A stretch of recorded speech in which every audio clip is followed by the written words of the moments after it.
Welcome to Withdraw Consent. I'm Jack. Today, we're going to talk about the assassination of President William McKinley, which is not a topic that people know very much about. And I basically did this Google search, and I'm just going to put on the screen why I got interested in this when I was just doing a casual search. So this is from my phone. You can see at the top, it does the stupid AI overview thing, and it says, no, Leon Czolgosz, who was the assassin who killed McKinley, was not Jewish, but he was the son of Polish immigrants. Suspicious because when you look down farther on the bottom of the screen, the first article that it gives an excerpt from says, additionally, Czolgosz gave his name as John Doe when he checked into the hotel the day before the assassination. The clerk asked him the next morning why he refused to give his name, and Czolgosz replied that he was a Polish Jew and feared ... So we're actually going to open that article and we're going to take a look at it. But this is going to be an interesting story because I'm not going to be able to substantiate whether Leon Czolgosz was Jewish or not, but when we find out who Emma Goldman was, who was the one behind it, and she was an anarchist Jewish lady, incredibly notorious American, actually got deported from the country. She was so terrible. But she's held in high esteem by Jews today, of course, you know. And so no matter what, this was a Jewish thing that happened to McKinley, okay? And so let's just real briefly, because we're going to compare and contrast them a little bit later, but there's been 4 presidents who were assassinated, right? So Abraham Lincoln was 1865 at the conclusion of the War of Northern Aggression. Obviously, John Wilkes Booth, the Patriot, shot him for patriotic reasons. And then you have, fast forward to 1881, so only 16 years later, you have Garfield being assassinated. And that was just kind of a stupid thing where they had this spoil system. And if you help people get elected, you basically get appointments out of it. And then there was a guy who helped him get elected, but he didn't give him an ambassadorship that he had promised him, so the guy shot him. So that was kind of like a one-off, right? And then you have this event, which is people who hate America, and well, I'll get into more conspiracy theory on that. And then you have, of course, 1963, you have JFK being assassinated by the deep state. Or if he was assassinated by a man who hated America, he was allowed to by the deep state. I literally played the video on this channel of them pulling the Secret Service off of the back of his car and stuff like that, right before he was assassinated. Okay, so there's also a conspiracy theory around this by like Brother Nathaniel is popularized it to some degree, and he's the rabbi turned the Jewish rabbi turned Catholic priest, I believe. And I really looked into it, and I can't substantiate it, but basically, the theory goes, I'm just going to tell you what the theory is. I'm not going to say I believe in it, but that the House of Rothschild wanted McKinley assassinated. McKinley was the tariff king, and they wanted Teddy Roosevelt Jr. to become president. They wanted to install him, and he was the vice president.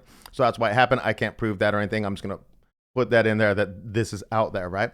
And so basically, let's go to this article and see what they have to say, okay?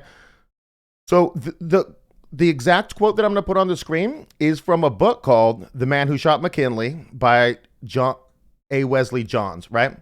And you can go to the reference below, to the first reference below, and you can see this whole article for yourself. And I'm just going to read you the one section that's pertinent here. Additionally, Czolgosz gave his name as John Doe when he checked into the hotel the day before the assassination. The clerk asked him the next morning why he refused to give his name, and Czolgosz replied that he was a Polish Jew and feared discrimination. The assassin-to-be was actually Catholic. This blurring of identity found its way into papers. Now, if you want to dig into this a little bit more, you can go down in the story. But basically, he was blacklisted for participating in protests, and so then he used a different name, and so there was a lot of confusion over his name. But what they're doing, the way they phrase this, is they're trying to do the Jew confusion, where you say, oh, he's not of Jewish religion, or he's not of Jewish ethnicity, and they try to tie the two together. So you could say the assassin-to-be was actually Catholic, but that doesn't mean you're not Jewish of birth, right? I looked down his whole family line. I can't prove that he is or isn't. All I know is that he said he was. But he could have said that. He hung out with all these Jews. You know, he could have just said that. So basically what happened is it was in Buffalo, New York, and President McKinley did not like security.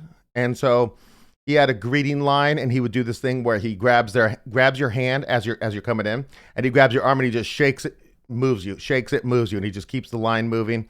And he thought that he was safe from his own Americans assassinating him. But the problem was that these weren't his own Americans. This Leon Czolgosz and Emma Goldman, they're not his people. And so he just couldn't put himself in their shoes and understand that there were people this terrible. And So basically, Leon Czolgosz came up with a bandage over his arm and then shot him twice with a small caliber round, I believe. And it took 8 days for McKinley to die. And Leon Czolgosz was convicted really quick and then executed really fast. Okay. So I can't prove that he is Jewish or not, but now we're going to talk about Emma Goldman, because this is the woman who influenced him to do this, right? And she's the worst kind of human being you want in your country, right? She's not comparable to like any other Jew you've heard of, except for the most extremely worst ones, you know? So I'm not trying to say that all Jews are like this. I'm definitely not trying to say that, because she's at the bottom of the barrel, we'll say, right? So she was born in Lithuania in 1869, right? At 16, which is 1885, she boarded a boat for the United States. 5 years later, so she's 21 years old. She's been in the U.S. for 5 years, and she's now known as Red Emma, okay? So here from an article, which is the second reference below, Goldman spent a lifetime agitating for values such as social justice for working people, the abolition of capitalism, freedom of spiritual and intellectual expression, free love, and an end to war, racism, religious differences, and ethnocentrism. Now, on its face, that seems kind of nice, except for you probably don't like the abolition of capitalism part. But when you see like an end to war, racism, religious differences, and ethnocentrism, you mean pave the way to destroy the fundamental makeup of the United States and all of Europe. You know what I mean? That's what you mean, right? They sound nice words, but there's nothing good behind it. Now, she was involved in this thing where an attempted assassination, where she bought the gun for the guy who was the assassin, right? So I'm going to read you that. At this time, Goldman met and became involved with fellow anarchist Alexander Berkman, also Jewish, in 1892. They were incensed by the killing of strikers at Carnegie Steel's Homestead plant near Pittsburgh.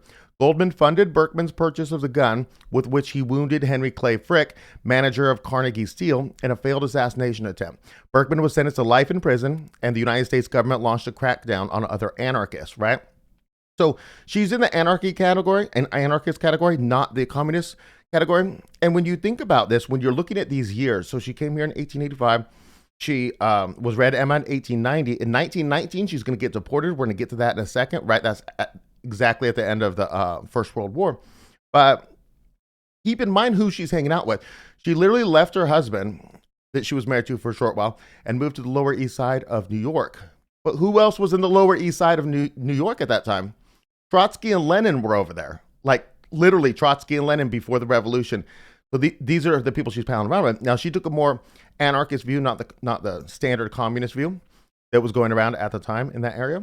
And so basically after the war, she gets deported, right? And this is kind of funny, I think.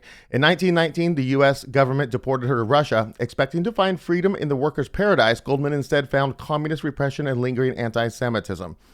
Pretty funny, right? But she also wasn't a communist, so you can't, it's not too much of a burn on her. But these are her friends from New York, Goldman's speeches and writings have inspired, for better or worse, a range of individuals from Leon Czolgosz, the 1901 assassin of President William McKinley, to Roger Baldwin, founder of the American Civil Liberties Union, to libertine novelist Henry Miller. In the 1960s and 1970s, her autobiography and her magazine, Mother Earth, inspired a new generation of new leftists and feminists. Goldman's legacy lives on. So her legacy is new leftists and feminists, okay? Okay. Oh, her legacy is everything that this channel right here, that this show wants my people to be freed from, right? This is literally everything I strive against is this woman. Now, I did look up Roger Baldwin, founder of the American Civil Liberties Union. He was the co-founder, not the founder. They got it wrong in the article, and he's not Jewish, apparently. Just a brief Google search. I didn't look into it. Anyways, so I told the story to Victor, and he was like, well, you got to compare and contrast why these people did the assassinations, right? So if you look at it, the assassination of Garfield was just a one-off because it was the spoil system. They immediately reformed the spoil system afterwards. Could have been a Rothschild, a conspiracy behind it to get Teddy Roosevelt in and stop the tariffs from McKinley. Could have been, right? But it's kind of a one-off, and it's not really comparable to the others. And I don't think the JFK assassination is comparable either, right? Because there's not even a whiff in the air on any of the first three assassinations that the system, any part of the system was behind it or an accomplice to it, right? So the JFK assassination could be more likened to the attempted Trump's assassination with all of the cloud of mystery that surrounds that. Those two are more like the other. So the only two you can compare with each other are Abraham Lincoln, right? And McKinley. And they're so different because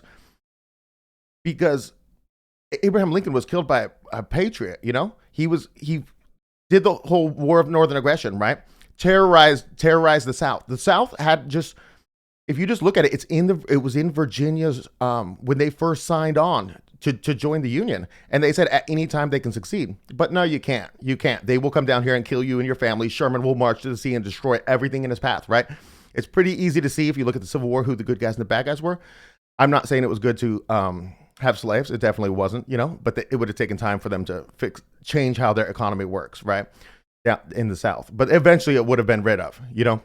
And now he sits on his throne. It's so obvious. He sits on a throne at the Lincoln Memorial, just overlooking all the state buildings. It's absolutely disgusting. So anyways, John Wilkes Booth was a hero. And in this situation, it was people who hate America.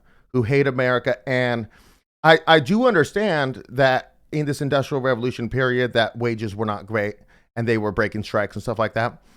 And so that situation wasn't that great. They were working to rectify that, but they were also working to do assassinations. Now, Emma Goldman did give up assassinations. She was jailed for 18 months for, it was for anarchist speech, or maybe it was the time that she was protesting conscription in World War I. But she was jailed for 18 months, and then she came out and she said, no, we should probably not assassinate people. Hey, you know what I mean? It takes people a while. Anyways, I'm going to title this episode, Jews Assassinated President McKinley. And I want to know if you think that, based on all the facts that I've given you, if you think that's a correct assertion or not. Leon Czolgosz can't prove that he was Jewish. He said he was. There's reason that he could have lied, right? Because he was using a fake name and stuff like that, and he just needed an excuse. So, all the anti-Semitism, because that's against my people, and so you could see that it could be a lie, could be the truth. No matter what, Emma Goldman was the inspiring person for this event. Like, this guy wouldn't have gone and done this had he not been influenced by these anarchists, right? Just one anarchist, primarily. His father said his name was Leon F. Czolgosz, and his father said that the middle initial was F because the man stood for absolutely nothing, right?